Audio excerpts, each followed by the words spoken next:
अस्सलाम वालेकुम students, welcome to the science plugs. आज हम एक और लेक्चर के साथ हाजिर हैं और ये लेक्चर हमारे पास थर्मोडायनेमिक्स का स्टार्ट होता है।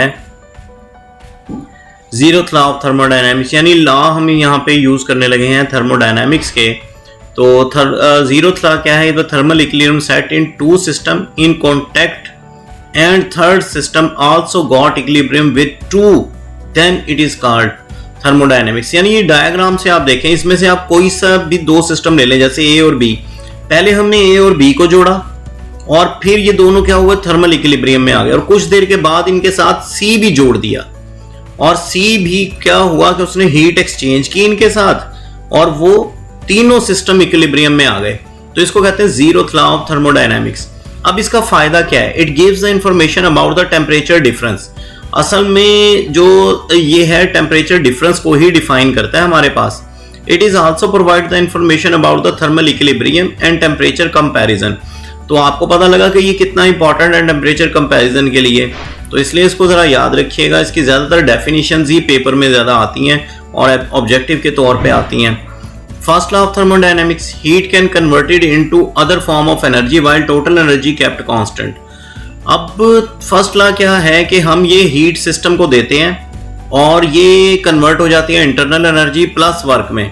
लेकिन याद रखिएगा फर्स्ट लॉ हमें एनर्जी कंजर्वेशन के बारे में तो बताता है, लेकिन हीट लॉसेस के बारे में कुछ नहीं बताता। It does not tell about the how the heat changes into delta U and W. यानी ये हीट लॉसेस के बारे में हमें कुछ कोई भी चीज नहीं बताता। तो फिर हीट लॉसेस के बारे में हमें बताता है second law, the heat cannot be changed into 100% into useful work। यानी सेकेंड लॉ कह रहा है कि आप जो भी हीट इंजन को देंगे उसको आप 100% हीट में कन्वर्ट नहीं कर सकते। तो भाई अगर 100% नहीं कर सकते तो इसका मतलब ये हुआ कि कुछ ना कुछ तो लॉसेस हुए ना। रुडोल्फ क्लासियस ने इसको डिफाइन किया था और लॉर्ड कैल्विन ने, दोनों ने इसकी डेफिनेशन की थी और दोनों की डेफिनेशन बिल्कुल सेम ही थी। और लॉर्ड कैल्विन कहता है we can not convert 100% heat into useful work. ठीक है, यानी ये दूसरे लफ्जों में यूं कह लें कि ये कहता है कि you can not construct a heat engine without low temperature reservoir. Low temperature reservoir एक हीट इंजन का वो पार्ट होता है जिसमें आप हीट को सिंक करते हैं यानी फेंकते हैं। और रुडोल्फ क्लासियस एक एसी की सूरत में या रेफ्रिजरेटर की सूरत में सेकेंड लॉ को डिफाइन करता है। वो कहता है you can not flow heat from low temperature reservoir to high temperature reservoir without expenditure of energy. यानी आप एक ऐसी जगह से जहां टेम्परेचर ऑलरेडी लो है वहां से हीट उठा के ऐसी जगह पे नहीं फेंक सकते जहां पे पहले से हीट ज्यादा है, वो भी एनर्जी खर्च किए बगैर। तो ये रुडोल्फ क्लासियस ने कहा। तो ये असल में डेफिनेशन है रेफ्रिजरेटर और एयर कंडीशनर की। It explains about the losses and mechanism convert the heat into work. It also provides the basis of heat engine. तो मैंने हीट इंजन के बारे में आपको कुछ चीजें बताई। असल में रेफ्रिजरेटर और एसी भी एक हीट इंजन ही है। तो नेक्स्ट देखते हैं जी। नेक्स्ट हमारे पास है चार प्रोसेसेस जिनको हम बहुत ज्यादा पढ़ते हैं। तो देखें, isobaric process, it is a process in which pressure kept constant. ये डेफिनेशन है, पहला पॉइंट सबकी definition. Maximum work has to be done in the process. इसमें मैक्सिमम वर्क होता है। असल में हम पीवी डायग्राम में वर्क कहते किसे हैं? पीवी डायग्राम में हर वर्क कहते हैं एरिया अंडर द ग्राफ। तो इसमें मैक्सिमम वर्क होता है, ये देख लें आप। दूसरा हमारे पास क्या है? Isothermal process. It is a process in which temperature is constant. यानी आइसोथर्मल में टेम्परेचर कांस्टेंट है तो बॉयज लॉ एप्लीकेबल हुआ। बॉयज लॉ एप्लीकेबल है तो ग्राफ भी बॉयज लॉ का ही होगा और इसके ग्राफ को आइसोथर्म कहते हैं। ठीक है, और इसमें internal energy change in internal energy zero होगी। क्यों चेंज? क्योंकि आइसोथर्मल है। जब टेम्परेचर ही नहीं बढ़ेगा तो इंटरनल एनर्जी कैसे बढ़ेगी? Adiabatic process, the process in which no heat enter और लीव द सिस्टम। यानी आपके घर का फर्ज कर लें थर्मोस फ्लास्क, ना उसमें हीट एंटर होती है ना आती है बाहर से कहीं से। ठीक है, तो बॉयल्स लॉ इसमें इस तरह की शेप का हो जाता है, PV is equal to gamma over gamma, PV gamma is equal to constant. Gamma आपको पता ही है सीपी ओवर सीवी है और इसकी पीवी डायग्राम ये देख लें। इसमें जो कर्व है जरा आइसोथर्म, और ये जरा गौर से देख लें, आइसोथर्म जरा ज्यादा बैंड होती है, ये ज्यादा बैंड नहीं होती और ये बड़ा शार्प प्रोसेस होता है। डेल्टा क्यू इसमें जीरो होता है, यानी हीट एंटर ही नहीं होती सिस्टम में और ना ही बाहर आती है। ठीक है, और ये ज़्यादातर रैपिड प्रोसेसेस में एडियाबैटिक प्रोसेस होता है, जैसे टायर से हवा निकलना, बादलों का बनना, ये चीज़ें जो हैं एडियाबैटिक प्रोसेस से हम एक्सप्लेन करते हैं। Isochoric process, the process in which volume kept constant, यानी इसमें एक वॉल्यूम कांस्टेंट रहता है। ये जो पिस्टन आपको यहाँ नजर आ रहा है, ना तो ये पिस्टन अप मूव करेगा ना डाउन करेगा अगर ये आइसोकोरिक प्रोसेस हुआ, ठीक है। The work done is zero, जब पिस्टन ही मूव नहीं करेगा तो वर्क डन जीरो है, और जब वर्क डन जीरो है तो आप ये देख सकते हैं कि चेंज इन वॉल्यूम वो जीरो है। तो जब चेंज इन वॉल्यूम जीरो है तो आप जितनी भी हीट देंगे वो सारे की सारी इंटरनल एनर्जी बढ़ाने में इस्तेमाल हो जाएगी। तो ये 4 प्रोसेसेस हैं। आपके घर का प्रेशर कुकर इसकी एग्जांपल हो सकता है, लेकिन 100% नहीं, लेकिन टू सम एक्सटेंट इसकी एग्जांपल वो हो सकता है।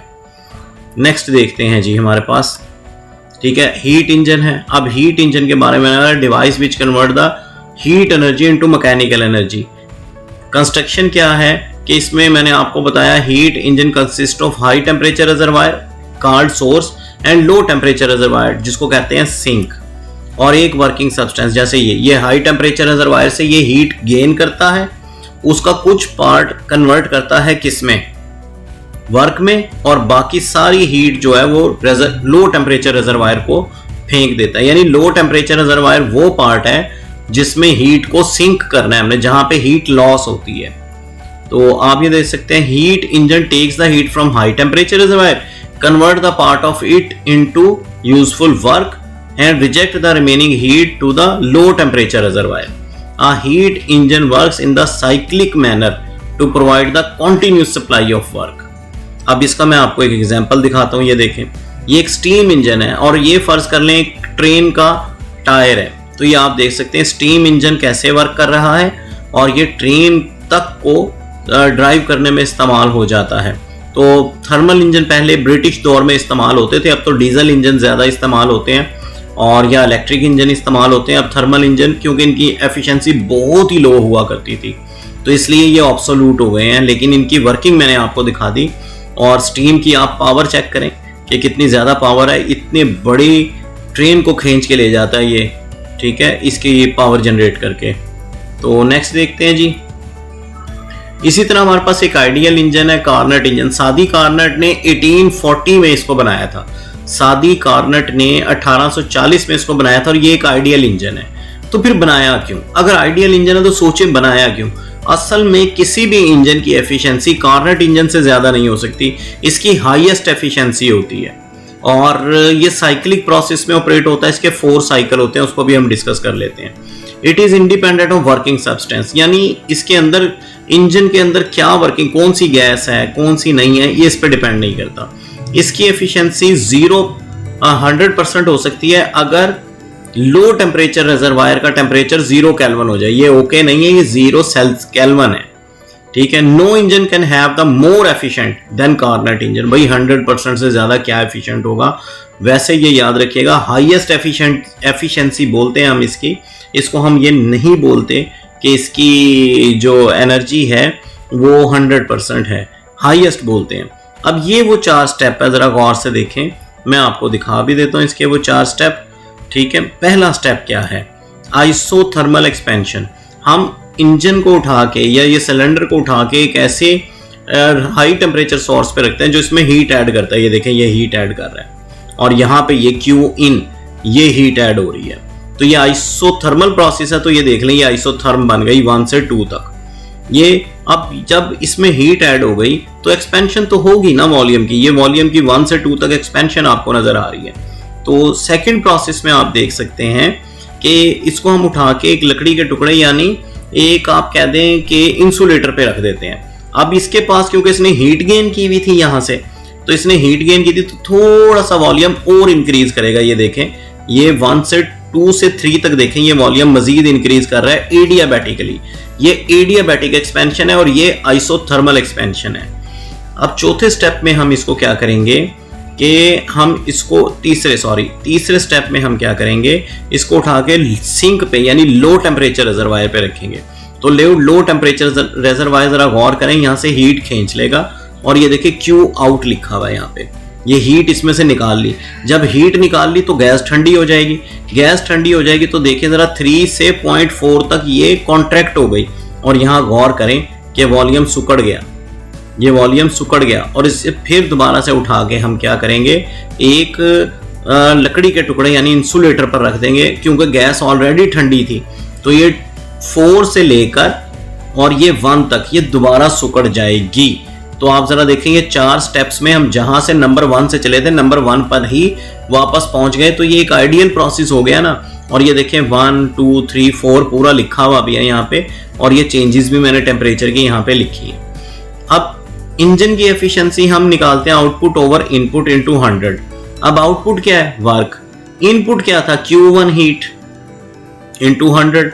अब W क्या होता है, असल में वर्क होता है हीट का डिफरेंस, तो ये W, और इसी को जब मैंने सॉल्व किया तो ये क्या हो गया, Q2 ओवर Q1 इनटू 100। अब ये जो Q2 ओवर Q1 है ये T2 ओवर T1 के ही डायरेक्टली प्रोपोर्शनल है। यानी Q तो हीट है ना, आप हीट की जगह टेम्परेचर को भी कन्वर्ट कर सकते हैं। असल में जो T2 है ये सिंक का टेम्परेचर है, यानी लो टेम्परेचर रिजर्वायर का टेम्परेचर है, और T1 जो है ये हाई टेम्परेचर रिजर्वायर का टेम्परेचर है, जैसा कि मैं आपको यहां दिखा सकता हूं। तो इसको आप TH भी कह सकते हैं, T1 भी कह सकते हैं, इसको T आप 2 भी कह सकते हैं, और TC भी कह सकते हैं। तो ये एक हीट इंजन है, इसको अगर आप कंसिडर कर लें कार्नोट इंजन। तो ये वाला वो इंजन था जिसकी मैं बात कर रहा था। और एफिशिएंसी, क्योंकि हमेशा हमने कहा कि लेस देन 1 होती है, तो इसीलिए 100 से मल्टीप्लाई करके इसको हमेशा परसेंटेज में निकालते हैं। तो आज के लिए इतना ही काफ़ी है। नेक्स्ट लेक्चर तक के लिए इजाज़त दीजिए। अल्लाह हाफिज़।